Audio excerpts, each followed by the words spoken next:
So Izzy, where did this come to you then, the idea to get involved in this? Well, Dave contacted my dad, and my dad asked me as kind of a question whether it'd be something I was interested in. And I've always wanted to learn how to drive when I'm old enough to drive on the road. So as soon as he asked me it as a question, I was like, you don't have to ask that as a question, because it's something that I would be 100% interested in doing. So it came from that. I mean, it's quite a dangerous sport. And I feel that you've already had some big challenges in your life. Why do you want to put yourself out there again for something like this? I think I'm probably, I guess you could say I'm an adrenaline junkie, you know, with the trampolining. But I'm not scared of it going fast. I know my mum definitely is. Is she? She worries about it? Yeah, you can't mention any of the speeds to her, but good I'm for cool you. again. So, you know, it seems like you're determined not to let your disability stop you doing whatever you want to do. You know, you're going to be doing more things than many other people do, aren't you? Yeah, I would say I don't really class myself as having a disability, because I don't let it stop me do anything. So I don't really class myself as being disabled at all. Dave, what are your thoughts?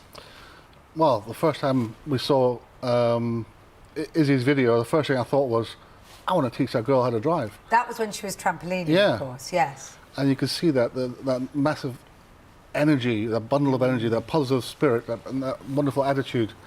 And it's only something you're born with. I don't think it's something you can trade into people. And so I thought, well, I better ring up a dad and see if we can ask Izzy if he wants to learn how to drive a race car. So I was going to say, Ollie, how did you react then when Dave rings up and says, do you know what, I want to teach your daughter how to drive a racing car? Well, I knew she'd be up for the challenge, really. She just enjoys a bit of danger, I think, in her life. She always has done. And so we knew she wanted to drive, so I thought I'd put the two and two together. But thought I'd better ask the question just in case, but I guessed the answer. But when you have had such a frankly terrifying time, albeit now 7 years ago, thankfully, with Izzy, is there a lot of parents would be like, my goodness, I want to get a huge bundle of cotton wool and wrap my precious daughter up in it. How have you managed to overcome that and let her do these things? I think it's just the way she wants to do all these things and prove that the disability isn't really a disability. She's priding herself on and making us proud of the way she's finding ways to do everything and try and make her life as normal as possible, or try and prove that she can do things in a normal way as much as possible. And I think driving's the next step to that, and certainly, you know, if she can take it into motor racing, then fantastic. Good for you. And the next step, I was just going to say, is to get this simulator, isn't it? So you're saving up the money to get a simulator, and then you can start to learn to drive at home. Is that what happens? Yeah, we were crowdfunding for it, and we managed to raise the amount we needed in about a week. Brilliant. It's incredible. So that's all on order now. So you'll be able to start soon in that case? Yeah. Excellent.